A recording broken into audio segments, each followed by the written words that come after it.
hubiera encantado estar en cámara, pero estoy un poco afectada de una faringitis muy agresiva, y con todo y eso, él muy lindo dijo, si quieres lo dejamos para después, pero yo no me iba a perder la oportunidad de hablar con él.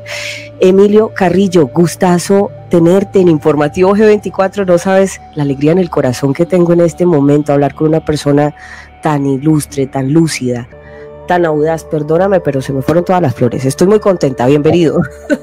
Pues muchas gracias, Sandra, el placer es mío de compartir contigo, con todos tus amigos y amigas de G24, este periodismo independiente que tanto necesitamos en el mundo, siempre se ha necesitado y ahora más que nunca, y espero de corazón que te recuperes muy pronto de esa faringitis tan agresiva.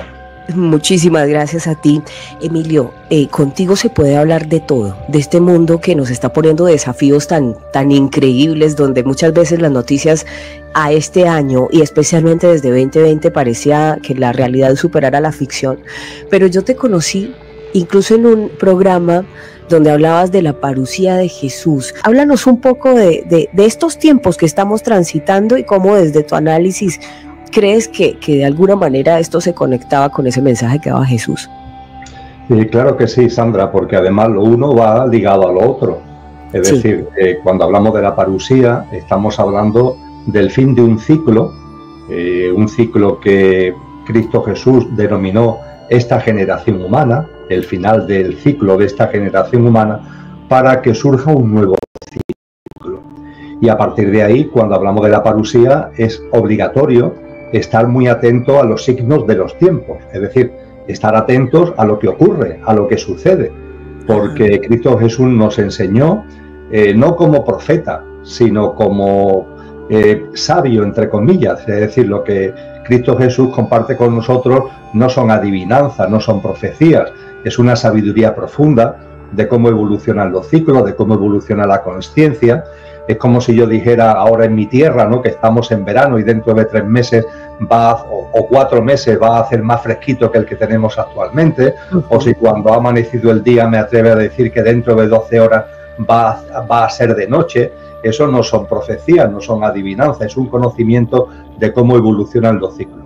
Y Jesús de Nazaret, desde su conocimiento y su sabiduría de cómo evolucionan los ciclos y cómo evoluciona la consciencia, pues nos dice, ojo, este ciclo humano de forma natural concluirá y empezará un nuevo ciclo humano que él además lo dibuja, vamos a decirlo en términos modernos, como de una mayor frecuencia vibracional.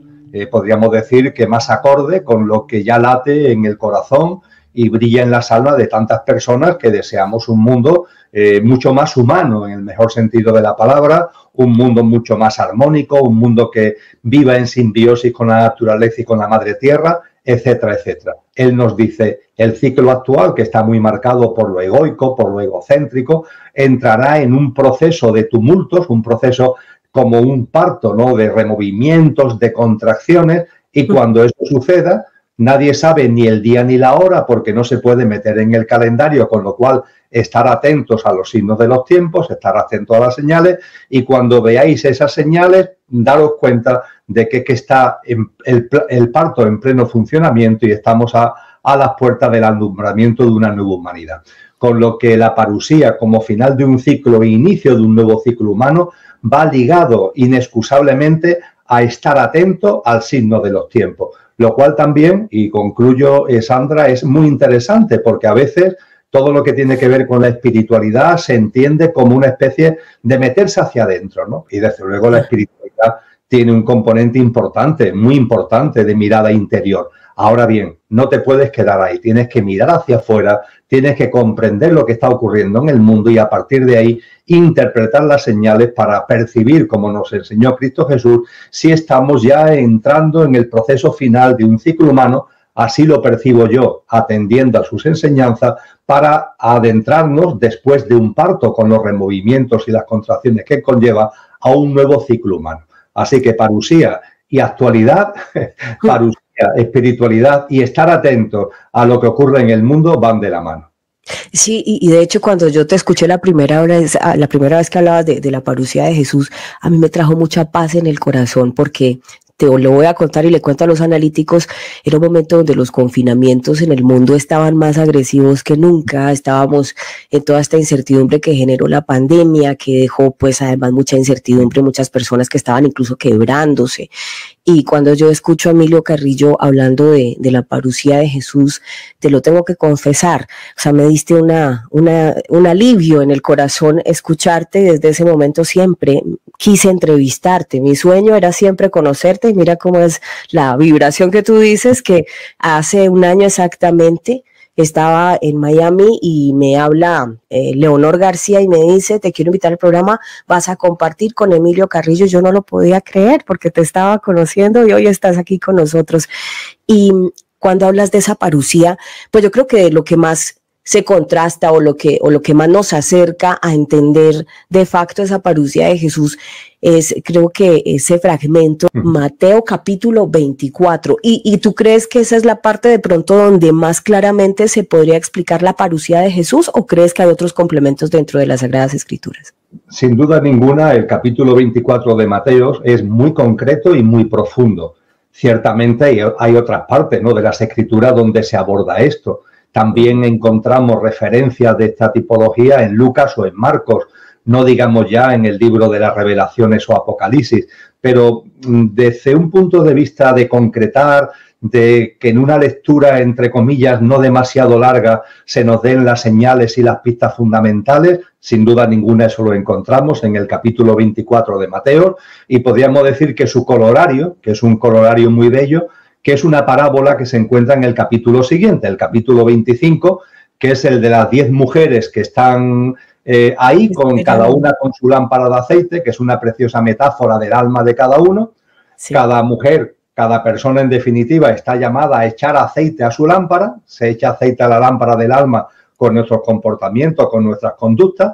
Hay 5 mujeres que no le están echando aceite a la lámpara, hay otras 5 que sí, y las que le están echando aceite a la lámpara porque están llevando una vida más consciente y más comprometida con nuestro verdadero ser, alertan a las otras 5, oye, echar aceite a la lámpara porque este ciclo no va a durar siempre. De hecho, se va a abrir un ciclo nuevo, va a llegar el novio, ¿no?, que es la figura metafórica que se usa, se va a abrir la puerta del banquete nupcial y solamente podremos entrar después de ese, cuando se abran las puertas, que es la parusía, solamente sí podremos participar en ese nuevo ciclo, en ese nuevo estadio de la humanidad, aquellos que tengamos un mínimo, no hace falta tener la lámpara llena, pero sí un mínimo nivel requerido de aceite. Y bien, hay 5 que están como distraídas, entretenidas, y hay 5 personas, 5 mujeres que están llevando a cabo esa práctica de vida, y finalmente llega el final del ciclo, y con la parusía y el corte, de ahí también que los evangelios le den el nombre de cortamiento, porque unos sí y otros no, y los sí o los no, no se trata de que nadie nos juzgue, esto no va de juicio, esto no va de que nadie nos castigue ni nos premie, no, esto va de cada uno, de su forma de vivir, y la nueva humanidad irá en sintonía con una frecuencia vibracional más alta, como antes compartía, y será vivida por aquellas personas, es decir, aquellas almas encarnadas, con el nivel de aceite mínimo requerido, con una visión de la vida y una forma de desplegar y entender la vida acorde con esa nueva vibración, y las que no, pues no podrán participar en ese nuevo ciclo humano. Y como tú muy bien dices, esto no se nos enseña. Cristo Jesús no nos quiere meter miedo, dicho coloquialmente, ¿no? No, ni nos quiere anunciar un castigo. Hay mucha confusión con relación a esto, Sandra. La parusía, el corte, el final de este ciclo humano para que se inicie el ciclo de una nueva humanidad, por favor, esto no es un castigo, es una bendición. Es decir, yo creo que somos conscientes en nuestro interior del anhelo que tenemos, ¿no?, por una humanidad que de verdad sea humana, que de verdad pueda poner en valor todo lo que sabemos que son los atributos y las cualidades de ser humano, nuestra generosidad, nuestro altruismo, nuestra consciencia, nuestra capacidad de tender la mano, la compasión, el amor. Eso es lo que a muchas personas actualmente hay algo muy fuerte en nuestro interior que nos está reclamando. Pues bien, la parusía y el corte, el inicio de un nuevo ciclo, es precisamente esto, con lo cual vamos a olvidarnos de estas confusas ideas de castigo y cosas parecidas y vamos a vivirlo con alegría y, como tú dices muy bien, con confianza. Claro, y de hecho lo mencionaba mucho cuando nos invitaba a sentir primero el reino de los cielos dentro de nosotros y que luego lo veríamos afuera. Y este final de los tiempos que dicen muchos es más que nada esa transición a esa nueva humanidad que la logrará, como tú muy bien lo explicas, solo quienes estén en esa conciencia. De hecho, y ya para ir transitando a estos temas que nos atañen hoy, veíamos la semana pasada y antepasada, Emilio, estuve muy atenta contándoles de esos cambios que se están dando al interior de la Tierra, al mismo geomagnetismo que se está presentando, y la primera evidencia científica que conocimos a partir de Eric Hunt, que decía que efectivamente el geomagnetismo de la Tierra está conectado con nosotros. O sea, sí están existiendo cambios y todo esto hace parte de ese tránsito a esa nueva humanidad con mayor conciencia, como lo dices tú. Ciertamente, hay que tener en cuenta que cuando hablamos de un ciclo humano de una mayor frecuencia vibracional, nos podemos preguntar, bueno, ¿y esto cómo se come, ¿no? ¿Esto cómo se plasma? Bien, ahí va a haber un elemento clave que es la frecuencia vibracional de la Tierra, de la propia Madre Tierra.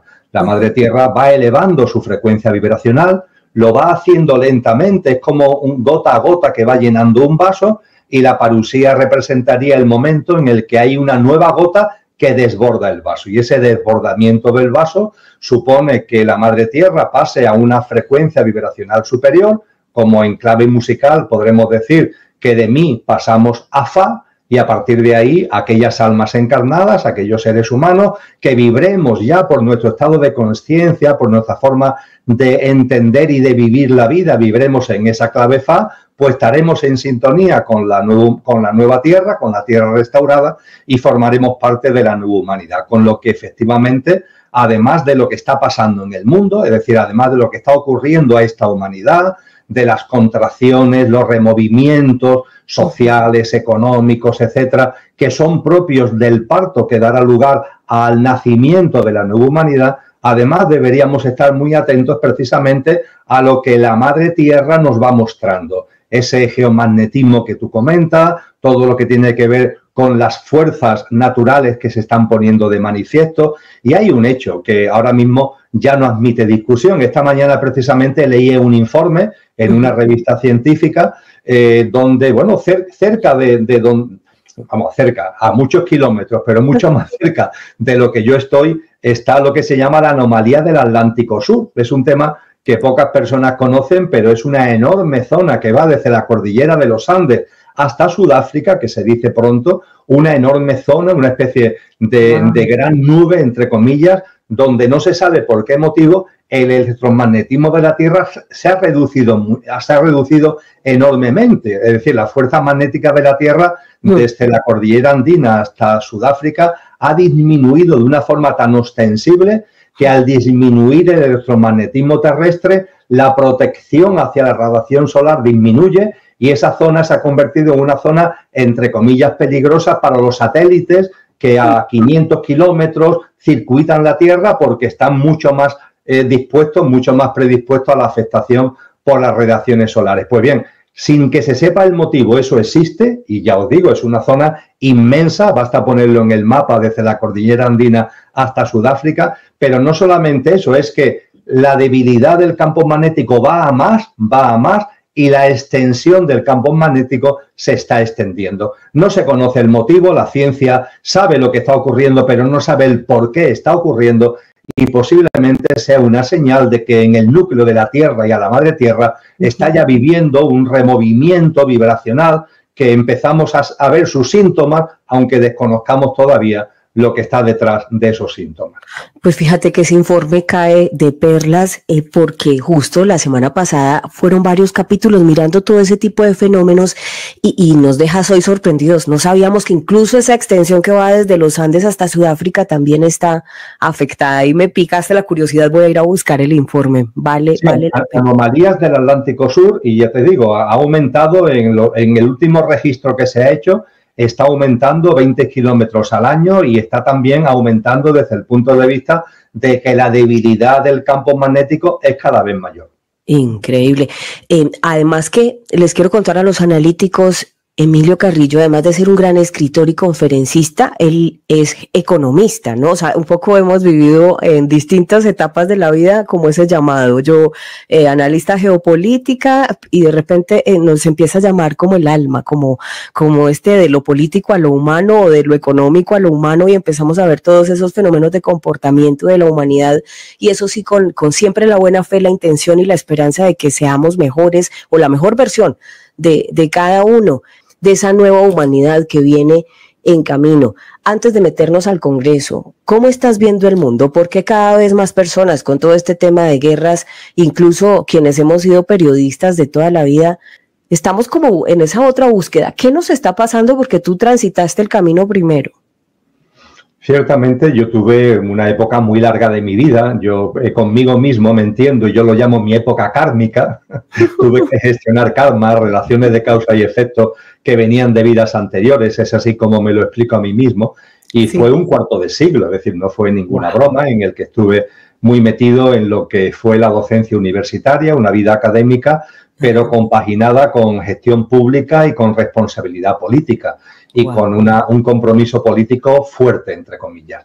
Todo eso hay un momento determinado que quedó atrás y quedó atrás no por fracaso, sino por éxito. Es decir, precisamente fue el éxito el que me llevó a percibir que esa forma de vida no me daba plenitud, que había algo en mi interior que estaba reclamando algo que era más sencillo, pero a su vez más potente, y a partir de ahí orienté mi vida por otros derroteros, con cariño y respeto a todo lo que hice porque me sirvió, pero también dándome cuenta, Sandra, de que lo que tiene que ver realmente con la vida ya no casa para nada con lo que llamamos política. Esa es la realidad.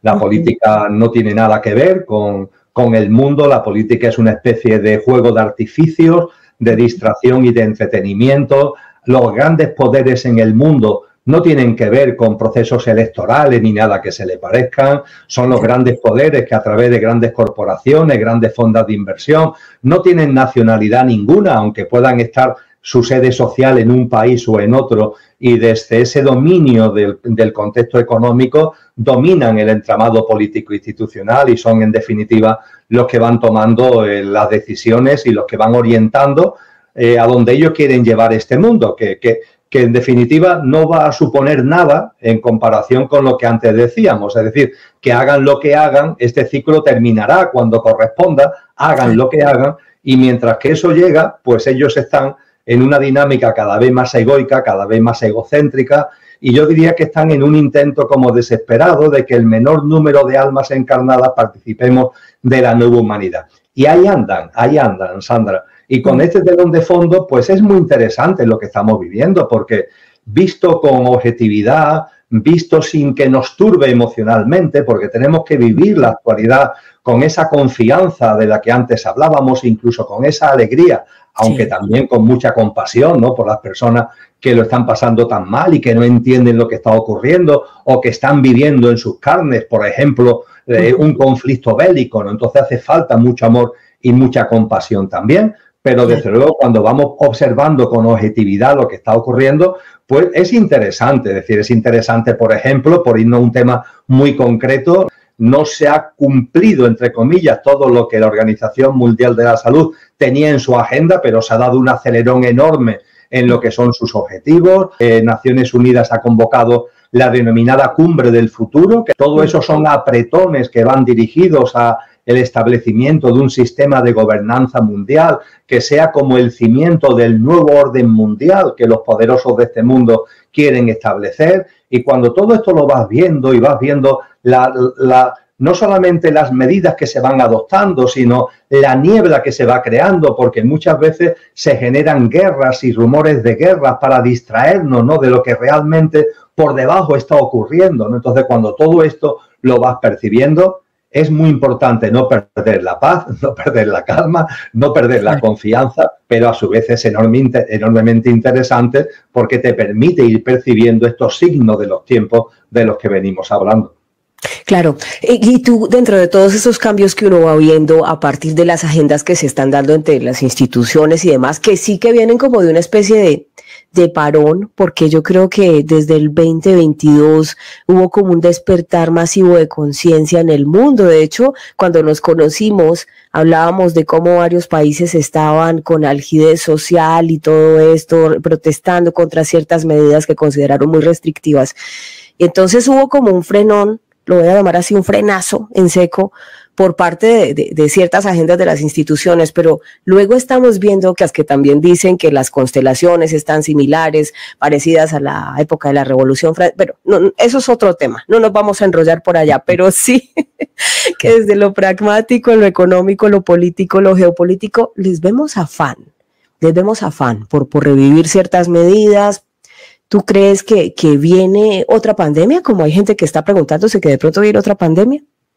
El escenario, yo creo que es sencillo, fíjate, me atrevo a decir, Sandra, que es sencillo de definir. Los poderosos de este mundo, para la configuración de ese sistema de gobernanza mundial, del nuevo orden mundial al que antes hacía referencia, han tomado una fecha como fecha de referencia, que es el 2030.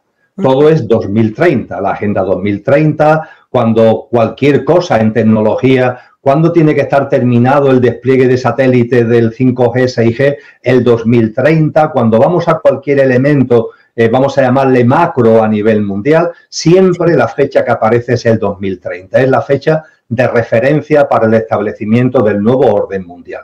A partir de ahí llevamos un camino recorrido, obviamente, la Agenda 2030 fue aprobada por Naciones Unidas en septiembre del 2015. Llevamos ya, por tanto, un camino recorrido importante al respecto. Y yo diría que el año en el que estamos es un año en el que, por tomar un símil gráfico que todos podamos entender, cuando se va a construir un edificio, se necesita mucha fuerza, mucha energía y mucho tiempo para lo que es el removimiento de tierra y colocar los cimientos. Eso requiere mucho tiempo y mucha energía. Una vez que ya se han colocado los cimientos, bueno, ahora empieza a construirse el edificio y parece que eso es la parte más importante de la obra, ¿no? Pero la parte más importante de la obra es los cimientos. A partir de ahí ya las distintas plantas se van colocando gracias a la cimentación que se ha realizado. Yo diría que el año 2024, insisto, utilizando un símil que podamos entender, es el año en el que se concluye la cimentación. Esa cimentación del edificio que debe estar construido definitivamente, culminado en el 2030, el 2024 es la culminación de la cimentación. Y a partir de ahí lo que iremos viendo del 2025 para adelante es cómo van subiendo las plantas hasta llegar al 2030 que configuran el edificio del nuevo orden mundial. Creo que esta imagen gráfica nos puede ayudar. Desde ese punto de vista, este año, que es el año de la cimentación, estamos viendo que es el año de la cimentación, vamos a llamarle geoinstitucional, geopolítica, geoestratégica. Lo ocurrido en la Asamblea Mundial de la Salud, la cumbre del futuro de Naciones Unidas en septiembre a la que antes hacía referencia, son buenos exponentes al respecto. Pero también es el año de cimentación en el que por parte de China, por ejemplo, por parte de la Reserva Federal Norteamericana o por parte del Banco Central Europeo, es el año en el que debe estar concluido toda la elaboración de las monedas digitales.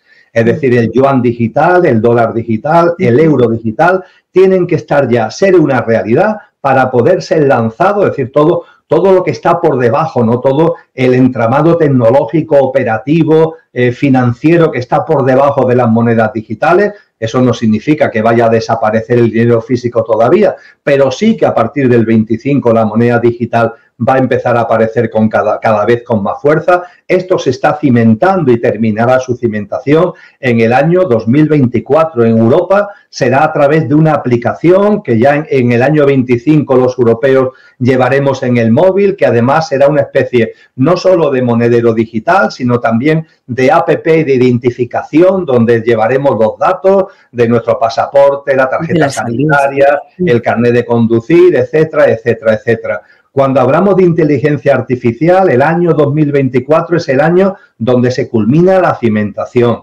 Me atrevo a decir que no somos conscientes, Sandra, de lo que vamos a ver en nuestra vida doméstica. en nuestros electrodomésticos, en la televisión, las transformaciones tan espectaculares que vamos a ver de la mano de la inteligencia artificial en nuestros móviles, en nuestros ordenadores, a partir del año 25, porque este año 2024 se está concluyendo la cimentación de todo lo que supone esa tecnología artificial y virtual. Y podría seguir con otros muchos ejemplos. Este año 2024 es la culminación de una tarea para ellos fundamental, que es los pilares y la cimentación del edificio, y a partir de ahí lo que iremos viendo en los próximos años es las plantas que se van a ir cada vez siendo más visibles, pero que si no fuera por la cimentación sería imposible. En ese escenario puede darse lo que Naciones Unidas, es decir, no estamos hablando de conspiranoia, Naciones Unidas en marzo del 2023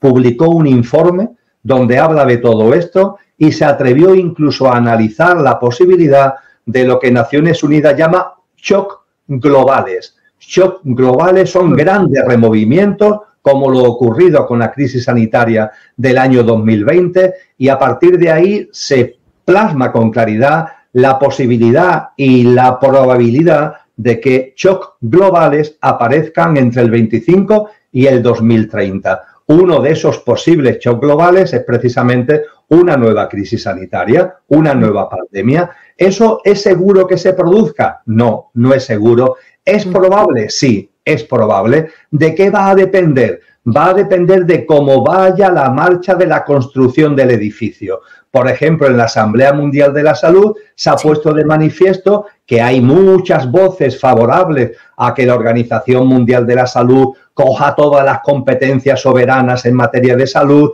que ante una nueva crisis sanitaria no haya gobiernos en el mundo donde se toman decisiones, sino que sea un único centro de mando el que toma decisiones sobre el qué hacer, sobre el qué inocularse, etcétera, etcétera. Pero también ha habido una parte, pero pequeña, pero ha habido una parte que se ha resistido. Bueno, pues si esa resistencia se mantiene, ¿qué mejor que una nueva pandemia para que esa resistencia salten por el aire? Lo que quiero decir, y termino, Sandra, es que el uso del shock global, y en particular de una pandemia, va a depender del ritmo de subida del edificio. Si el ritmo de subida del edificio va acorde con la planificación prevista, no será necesario este tipo de ajustes traumáticos, pero si se ve que por cualquier motivo hay resistencia o hay dificultad para que este edificio suba para arriba, no hay ningún tipo de duda que pandemias y otros shocks globales serán utilizados como una manera de meter miedo, de meter inseguridad, de meter incertidumbre, que es la mejor forma de que todos digamos sí, de que todos agachemos la cabeza y de que la construcción del edificio se culmine en los plazos previstos. Y que el análisis conceptual, porque en realidad fue un análisis conceptual que nos acaba de describir Emilio Carrillo, pues es muy acertado a partir del proceso paso a paso. O sea, no es paranoia, no es nada de eso. En realidad es que fue un análisis muy acertado de cómo se evalúan muchas veces los procesos, cómo van viendo si avanza, si no avanza, qué se necesita reajustar para darle celeridad. Y pues, como tú lo mencionabas, la semana pasada se dio esta reunión de la Cumbre Mundial de la Salud, y pues esto es lo que nos trae esta pregunta el día de hoy. Pero además mencionabas, 2030 definitivamente es un año crucial, donde ellos también van a evaluar, que además tiene una historia muy particular la Agenda 2030, porque fíjate que existía primero los objetivos de milenio que se tenían que lograr al año 2005. No se lograron, se extendió nuevamente a 2010, no recuerdo el nombre, cómo lo llamaban, pero dijeron, no fuimos capaces, por decirlo así, como humanidad no lo logramos, entonces nos vamos a ir al 2015.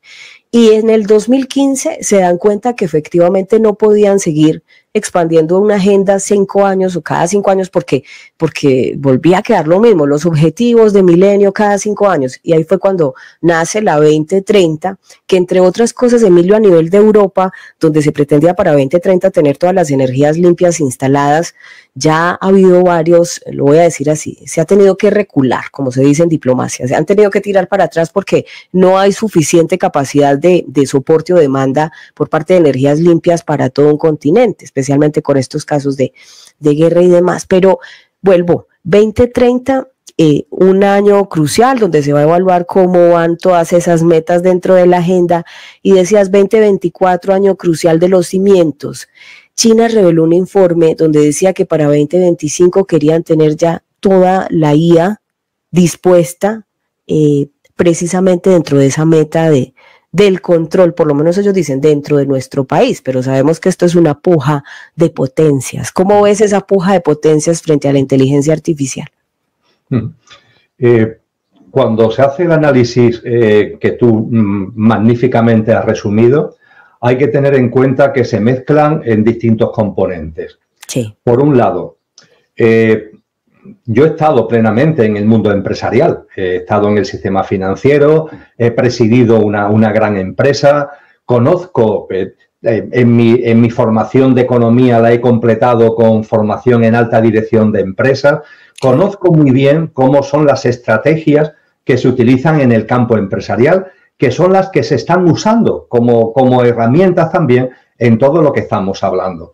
Entonces, en la estrategia empresarial hay un elemento muy importante que son los apretones, los acelerones. Es decir, el poner por delante algo que tú sabes que es imposible alcanzar, pero que al ponerlo ahí como objetivo provocas un acelerón donde avanzas mucho más de lo que de otra forma hubiera sido posible. Es decir, sabes tú que no vas a llegar al 100, pero si te pones como objetivo 100 para tal año, no vas a llegar al 100, pero vas a llegar a un 70 o a un 80, que si no hubieras puesto el 100 como objetivo, te hubieras quedado en un 30 o te hubieras quedado en un 40. Esto es lo que estamos viviendo. La OMS, por ejemplo, la Organización Mundial de la Salud, hizo un programa de máximos, un programa que decía que todas las competencias de salud tenían que estar en su mano, que había que hacer un tratado de pandemia donde ya a partir de ahora incluso el cambio climático se incorporara dentro del tema de la salud, y hace un programa de máximos. Ese programa de máximo, con la clausura ya celebrada de la Asamblea el pasado sábado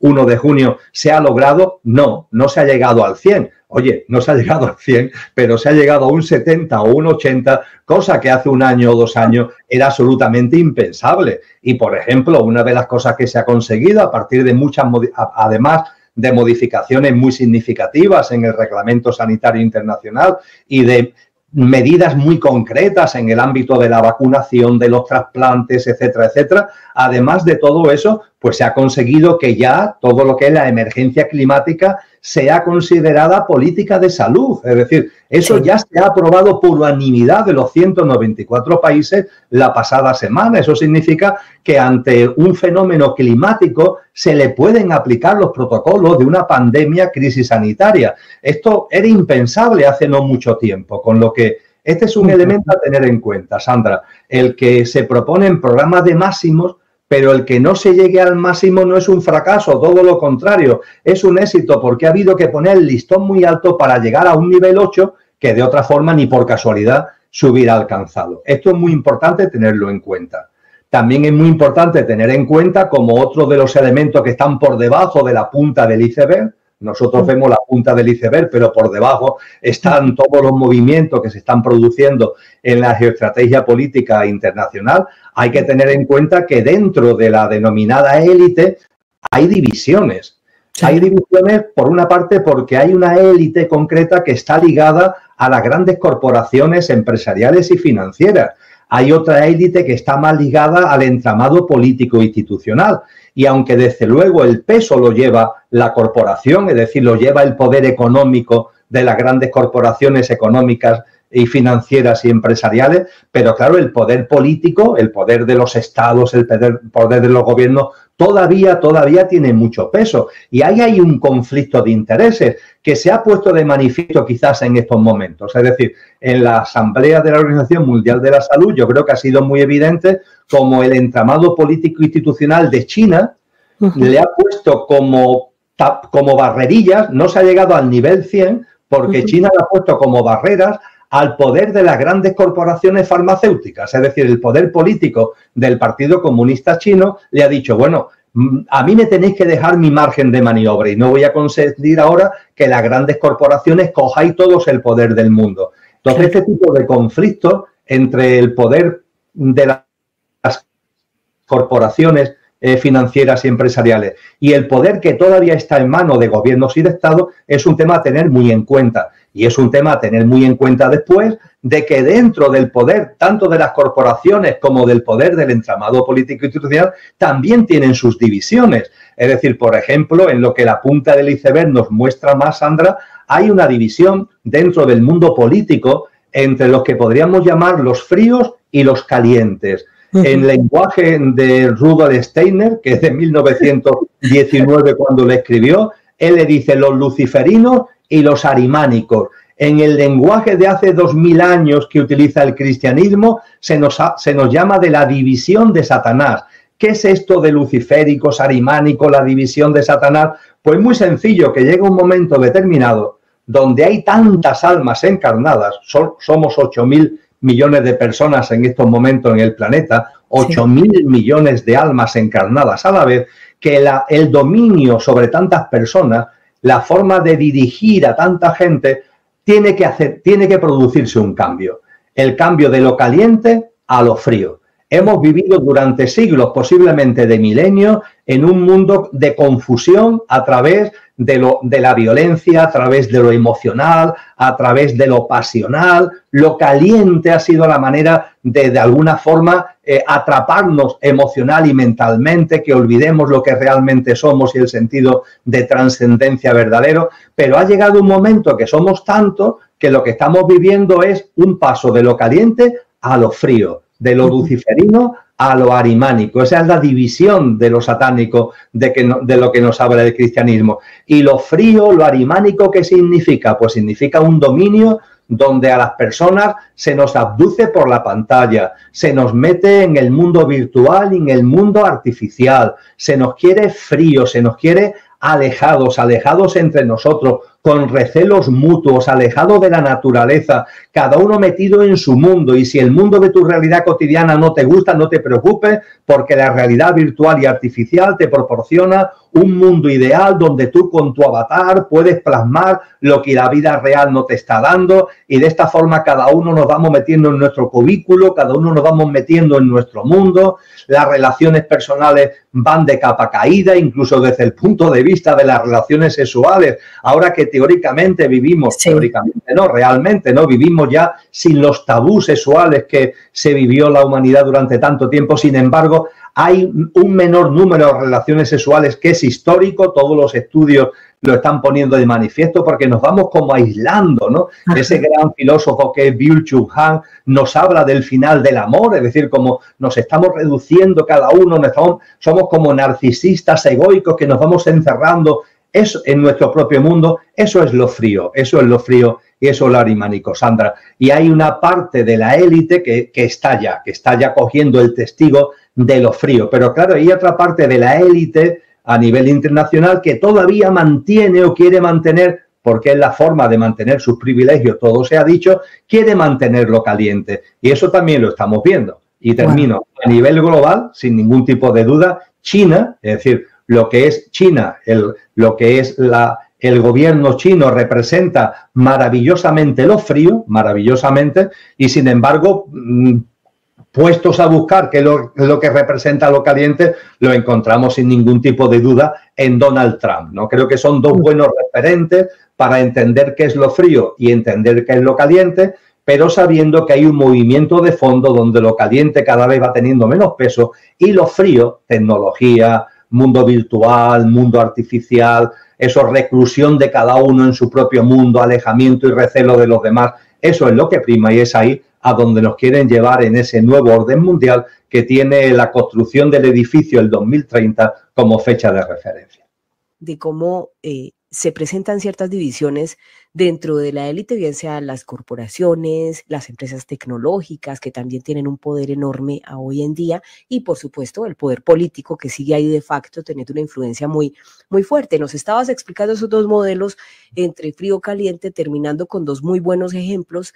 El señor Trump como la parte caliente, sí, que mueve pasiones, que todavía pues de alguna manera hace que la gente se sienta viva, lo voy a mencionar así, y un poco también la influencia de China desde ese poder tecnológico que nos está aislando. Pero es que dijiste algo que me encantó, y es como en este momento, con un mundo más interconectado, la gente se siente más sola, pero al mismo tiempo sin tantos tabúes, por ejemplo, de tipo sexual, la gente también está prefiriendo aislarse y estamos entendiendo incluso tendencias como los asexuales.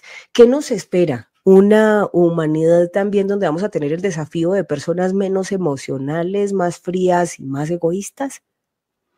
Ciertamente, vamos a denominarlo así, porque es como lo han llamado ellos hace mucho tiempo, el nuevo orden mundial. Ujú. En ese nuevo orden mundial se nos quiere efectivamente fríos, es decir, personas con, desde un punto de vista emocional y mental, frías, que nos vayamos aislando del mundo, que nos vayamos aislando de los demás y, lo que es más importante, nos vayamos aislando de nosotros mismos desde la perspectiva más importante, el nosotros mismos entendido como la parte imperecedera, el componente imperecedero que todos tenemos. Se nos quiere aislados e incluso de nuestro verdadero ser, es decir, aferrados a nuestro personaje. Es como si yo creyera que soy solamente Emilio, punto, y que cuando Emilio termine, todo termina, y a partir de ahí ir entrando en un egoísmo y en egotismo exacerbado, donde lo importante es que Emilio dure el mayor tiempo posible y donde todo lo que me rodea es una amenaza para que Emilio dure el mayor tiempo posible, incluso los demás, porque los demás pueden esconder una bomba, porque los demás pueden tener un virus que me pueden contagiar, porque los demás son potencialmente peligrosos, y a partir de ahí yo me tengo que recluir en mi reducto, un reducto además donde yo puedo, entre comillas, teóricamente ser feliz, porque la técnica, la tecnología me ofrece unas prestaciones que me permiten tener sucedáneos, no es la realidad, pero sucedáneos de la realidad que a mí me gustaría vivir, y de esa forma encerrarme en un callejón sin salida, donde la tecnología es lo que prima y el vivir más años a costa de lo que sea, porque no creo que haya nada más, una vez que termine, no creo que haya vida después de la muerte, y a partir de ahí la teórica salud, que va unida a un desempoderamiento, porque es poner todo en las manos del sistema sanitario y de la industria farmacéutica, pero sin embargo me preocupa mucho la salud, aunque me desempodere de la propia salud, y las tecnologías se convierten en los grandes referentes. Podríamos decir, Sandra, buscando otra metáfora, que cuando se olvida lo trascendente, cuando lo trascendente se expulsa, eso es lo que quiere este sistema, eso es lo que pretende el denominado transhumanismo, una prevalencia enorme de lo artificial para que olvidemos lo que somos, nos convertimos en infrahumanos, matamos a Dios, no entendido como un señor de barba blanca, sino entendido como la visión trascendente de la vida, con todo lo que implica, y como matamos a Dios, construimos unos becerros de oro. Y los becerros de oro son las tecnologías y la salud. La salud en desempoderamiento, pero una enorme preocupación por la salud y por intentar vivir más años a costa de lo que sea, y unas tecnologías que me permiten recluirme en un mundo que, si lo pensamos, es ridículo, pero en donde mi narcisismo se encuentra a salvo y donde puedo medianamente sentirme bien para pasar los días que tengo por delante. Y esa es la oferta que todos los días se consolida sin darnos cuenta. O sea, se está consolidando cada vez más esa oferta. Me refiero a lo siguiente: un sistema donde nos vamos aislando, donde empezamos a percibir incluso amenazas en el otro. Esto lo estoy hablando metafóricamente, o sea, como el tema de alguna manera esa paranoia de es que la salud y el virus que viene del otro y el otro me puede dañar y la tecnología me mantiene a salvo. Y entonces ahí nos llevas a un campo muy interesante que tiene que ver con el transhumanismo, y es cuando empezamos a jugar, lo decía Harari, algo así como de animales a dioses, donde empezamos incluso entre naciones a competir en sus ejércitos, cuáles tienen los soldados mejor adaptados, con incluso dispositivos tecnológicos, pero al ritmo de nosotros los ciudadanos de a pie comunes y corrientes es un poco cuando ya vemos los biohackers o aquellos garajes donde la gente ya se está implementando o implantando dispositivos que para ver lentes es decir, lentes que le permiten una visibilidad a no sé cuántos kilómetros. Hablemos un poco de ese panorama que todos los días nos está abordando como una oferta, pero que se está consolidando cada vez más. Es que ese panorama, Sandra, tiene ya nombres y apellidos. Es decir, Estamos hablando de algo que no es una teoría, sino que es una realidad. Ajá. Y es algo que, como tú muy bien dices, se está plasmando cotidianamente y está avanzando a un ritmo bastante acelerado. El transhumanismo nos vende la tecnología, lo virtual, lo artificial, como un éxito evolutivo.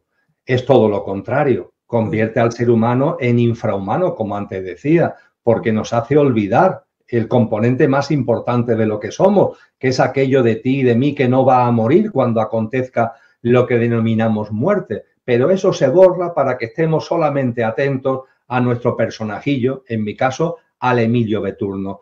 A partir de ahí se nos pone a nuestra disposición, eso sí, tienes que tener capacidad adquisitiva, punto 1.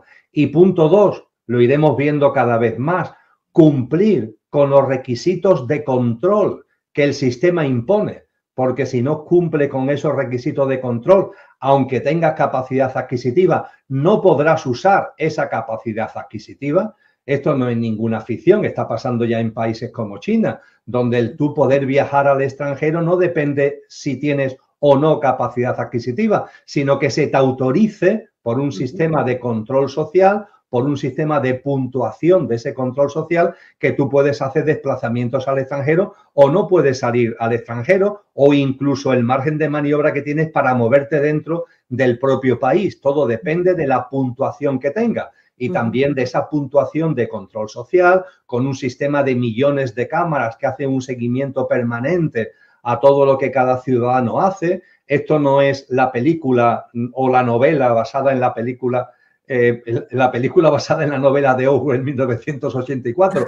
Esto es una realidad en la China actual. Entonces, a partir de ahí, tú no es que puedas hacer o no cosas dependiendo de tu capacidad adquisitiva, es que incluso con capacidad adquisitiva, como no cumplas los requisitos de lo que son normas, medidas y el ser un ciudadano adecuado, pues no puedes utilizarlas, se te quedan los fondos como parados, entre comillas, sin poderlos usar. Pues bien, lo que se nos oferta es una serie de cosas a las que podrán acceder aquellas personas, punto 1, que tengan capacidad adquisitiva, punto 2, que cumplan los requisitos de control que impone el sistema, y a partir de ahí ir segmentando a la especie humana en distintas subespecies.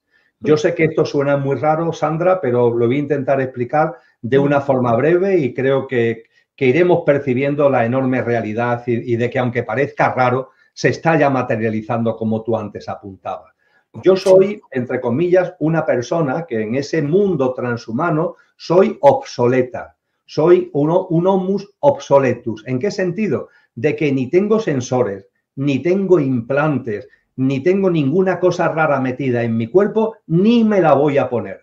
Yo soy un homus obsoletus que, aunque me ofrezcan sensores, implantes, la sustitución del teléfono móvil, como está anunciado antes del 2030, mediante sensores en la cabeza, mediante diademas que van a hacer que estemos conectados a las redes, unas auténticas maravillas que nos venderán de la mano de las tecnologías y de la inteligencia artificial, yo no voy a participar, no estoy interesado en ese mundo. Seré un homus obsoletus por voluntad propia.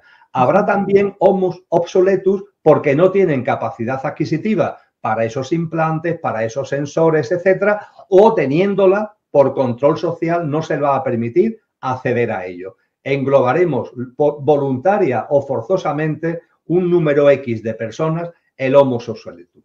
Además del homus obsoletus, habrá una especie de homus híbrido, la persona híbrida. La persona híbrida será aquella que sí se mete ya implantes, aquella persona que a la hora de sensores, a la hora de determinados artilugios que sean, por ejemplo, necesarios para poder comprar o vender, es decir, para la utilización del dinero digital, porque esto de llevar una aplicación en el móvil para poder realizar pagos es un engorro, es mucho más simple. Llevar una especie de tatuaje que no se ve en la frente o llevar una especie de chip subcutáneo en una de las manos es mucho más simple para pasar por la cámara, para pasar por el control y realizar los pagos de una forma cómoda y sencilla. y a partir de ahí también se nos venderán, repito, implantes para podernos conectar a la red, para poder utilizar incluso determinadas tecnologías que nos van a propiciar un control de nuestra salud, latidos cardíacos, la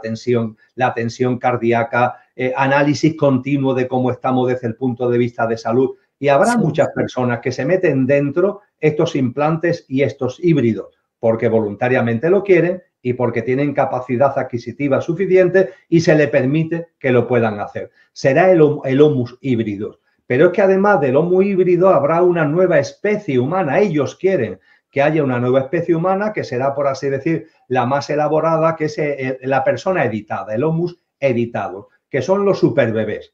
Esto a lo que ya muchos papás y mamás se están apuntando. Es decir, que el niño o la niña, incluso desde la propia gestación, sean ya objeto de una serie de controles, sean ya objeto de una serie de interferencias, de una serie de intromisiones genéticas para asegurar que sean sanos, para asegurar una esperanza de vida larga, etcétera, etcétera. Entonces saldrán al mundo ya como una especie de superhombre donde ya lo híbrido lo llevarán incluido desde el propio feto y se irá simplemente mejorando y perfeccionando a lo largo de su vida. Y ese Homus obsoletus, ese Homo híbridos y ese Homo editatus subdividirá a la especie humana, es lo que se quiere, en tres grandes especies. Lo que los privilegiados quieren es ser Homus editados, es decir, si ellos ya no lo han podido ser, que sus hijos sí lo sean y que en la medida de lo posible ellos se puedan incorporar el mayor número de implantes que garanticen alargar la esperanza de vida a costa de lo que sea y la forma que sea. Pero lo más importante, y concluyo, Sandra, no es tanto los temas tecnológicos y concretos materiales que he compartido, sino la visión del mundo que hay detrás. Una visión del mundo en donde lo importante soy yo, una visión del mundo donde los demás no me importan o están en una escala tan secundaria que es como si no me importaran absolutamente nada, una visión del mundo donde, por supuesto, la naturaleza, la madre tierra no se computa y con ella se hará lo que haga falta porque lo importante soy yo y todo está a mi servicio y, desde luego, una visión del mundo donde yo soy este Emilio, nada más que Emilio y solo Emilio, y cualquiera que se le ocurra pensar en que hay algo trascendente, que hay un alma, como decíamos anteriormente, que el ser humano tiene una dimensión espiritual, todos los controles de cámara, de sensores, de conexión a la nube, alertarán que hay por ahí una persona que tiene ideas raras, una persona que está enferma, auténticamente enferma mental, porque tiene una visión trascendente de la vida y que hay que actuar debidamente porque se puede convertir en un peligro para los demás, en un peligro social. Estoy siendo muy coloquial en mis expresiones, no quiero ser catastrofista porque, insisto, lo que hablábamos al principio, yo tengo mucha confianza en la vida y estoy muy alegre porque percibo que estamos entrando en un momento decisivo de final de un ciclo para que se inicie otro ciclo mucho más elevado vibracionalmente, pero es verdad que estamos en el parto y en los removimientos del parto estamos viviendo y vamos a vivir todas estas cosas. Digamos que este es el diagnóstico, es análisis en proyección y sí, es un diagnóstico porque nada es traído de los cabellos, es lo que estamos viendo todos los días y de ahí viene la confianza y es esa otra parte de la humanidad que es capaz de ver lo que está pasando y que en cambio se aferra más que nada a la fe, a buscar el propósito internamente, a tratar de, y por eso abríamos con la parucía de Jesús que tú muy bien nos explicabas, era cómo invitaba en esos tiempos de tribulación a estar más conectados con esa esencia divina de la creación del Padre, ¿no? Emilio, pero en octubre viene un congreso muy interesante donde se van a tratar todos estos temas, estos desafíos del mundo y por supuesto de la humanidad, y vas a hacer un congreso en España. Hablemos un poco de todo esto que estás planeando para este mes, que ya se va acercando, este año está corriendo rápido. Sí, el tiempo va muy rápido porque ya nos avisaron los griegos, también los mayas, de que el tiempo, hay un tiempo que ellos lo llamaban, los griegos lo llaman cronos, el tiempo lineal es siempre igual, pero está el tiempo espiritual. Los griegos lo llamaban kairos. Y el tiempo espiritual tiene que ver, se activa, por así decir, cuando se acerca el final de un ciclo. Y kairos frente a la linealidad de cronos, kairos se caracteriza por la aceleración, el tiempo el tiempo cronológico es el mismo, claro, los minutos son minutos y las horas son horas. Sin embargo, al acelerarse el tiempo espiritual, hay una percepción de que todo va más rápido, aceleración y removimiento. Los mayas lo llamaron tiempo al tiempo cronológico y no tiempo, porque ya no cabe ser medido en calendario, a lo que los griegos clásicos llamaron kairos. Y estamos en plena aceleración del tiempo, efectivamente. En esa plena aceleración del tiempo, ese otoño del año 2024, otoño en el hemisferio norte, está ahí a la vuelta de la esquina. En octubre, como tú muy bien has señalado, Sandra, realizaremos todas las grabaciones donde tú estás invitada, eres una de las ponentes invitadas precisamente, todas las grabaciones del Congreso, pero el Congreso como tal será puesto a disposición del público en ponencia a ponencia, mesa redonda a mesa redonda, conforme a un calendario que ya en su momento, lógicamente, vamos, en la segunda quincena de junio divulgaremos debidamente durante todo el mes de noviembre. Van a ser en concreto 17 ponencias y mesas redondas, 26 especialistas y expertos como tú en temáticas muy distintas, pero todo con el mismo telón de fondo. ¿Qué está pasando? ¿Hacia dónde vamos? Y todo desde luego desde una perspectiva consciente. Cultura y educación, clima y ecología, tecnología, salud, política y sociedad, economía, espiritualidad, serán ámbitos temáticos que abordaremos en ese congreso. El congreso será online, con lo cual podrá ser seguido en cualquier parte del mundo. Estamos ajustando los costes al máximo, entre otras cosas debido al altruismo de los ponentes, para que lo que es la inscripción al congreso sea una cantidad absolutamente simbólica, que cualquier persona en cualquier lugar del mundo no tenga problema para abonarlo. Y lo que queremos es poner a disposición de la gente, a disposición de tantas personas conscientes que hay en el mundo. Es un foro profundo, es un foro especializado temáticamente, pero donde hablemos fundamentalmente de conciencia y de ante tanta distopía, cómo responder desde la conciencia. Y yo diría que de una forma todavía más gráfica. Si ellos tienen su agenda, la Agenda 2030 de la que antes hablábamos, Sandra, ¿por qué no tenemos nosotros la nuestra? A mí me gusta llamarlo la Agenda 2033. ¿Por qué la 2033? Porque va después de la de ellas. Es decir, incluimos, ya sabemos lo que ellos quieren, pero nosotros sabemos también muy bien lo que queremos, computamos lo que ellos quieren, pero para trascenderlo, no para caer en el victimismo, no para caer en el desempoderamiento, sino para trascenderlo y poner en marcha una práctica de vida individual y colectiva que sea la simiente, que sea la semilla de esa nueva humanidad. Y bueno, todo esto estará organizado por un proyecto de investigación que es también de carácter altruista, que es el proyecto de investigación Conciencia y Sociedad Distópica, que se creó en el año 2018, que tengo el honor de dirigir, y desde ahí, contando con la valiosísima cooperación de personas como tú, creo que vamos a poner a disposición de todas las personas interesadas algo bello, algo profundo, algo riguroso en el análisis, pero también estimulante en cuanto a esa confianza y esa alegría con la que tenemos que vivir estos momentos. Y será un honor y muchas gracias por permitirnos hacer parte de ese proyecto de investigación tan interesante que además, cuando mencionas la Agenda 2033, porque es que parte de la conciencia, y la conciencia es justamente no entrar ni siquiera en polémicas estériles, sino tener la capacidad de observación, de ver, mire, vamos para allá, esto podría ser bueno, podría ser malo, y luego la contrapropuesta es, ¿y por qué no mejor apostamos a una nueva humanidad más consolidada desde, como tú lo dices, desde la conciencia, desde llevarse bien con el entorno, con el medio ambiente, con las demás personas, especialmente cuando ahora está más amenazada que nunca esa interacción con los humanos, con las emociones, con la empatía, y lo que tenemos que buscar es tener una sociedad en mayor armonía, ser mejores seres humanos, porque este mundo necesita ahora más que nunca buenos seres humanos, y creo que hay parte, y lo que más me gusta es ese rigor de investigación con la que lo estás planteando, porque es una propuesta muy, muy seria. Enhorabuena, Emilio Carrillo, de verdad un honor, y muchas felicitaciones por esta iniciativa que tienes tú. Bueno, en este canal acostumbramos dejar a nuestros invitados 30 segundos para que den un mensaje final. Sé que tu tiempo hoy, que te lo agradezco enormemente, en Colombia es festivo, yo no sé, ¿en España es un día normal? Sí, sí, es un día laborable normal, sí. Ah, Sí, sí. bueno, pero bueno, igual para mí, de verdad, muchísimas gracias por haberme regalado este tiempo porque sé que tu agenda anda muy, muy copada por estos días. Te voy a dejar 30 segundos o si quieres el minuto entero te lo tomas todo el tiempo para ti, Emilio Carrillo. Un honor tenerte acá para que les hables a nuestros analíticos, por favor, ahora que estamos a punto de despedir el programa y muy agradecidos contigo. Ahí te quedas solo en pantalla para que les des tu mensaje.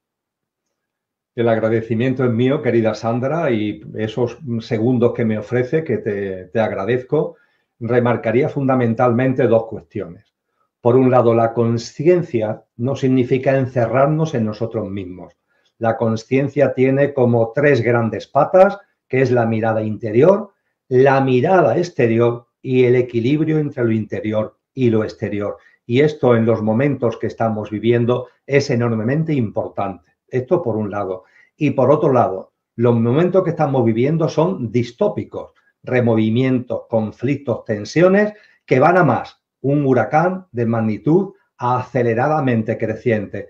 Pero ojo, forman parte de un proceso que a modo de parto va a dar lugar a algo muy hermoso, algo enormemente bello y algo que casa con lo que ya muchos seres humanos sentimos en nuestro corazón y brilla en nuestras almas. Y a partir de ahí, estos momentos debemos vivirlos con mucha confianza y con mucha alegría.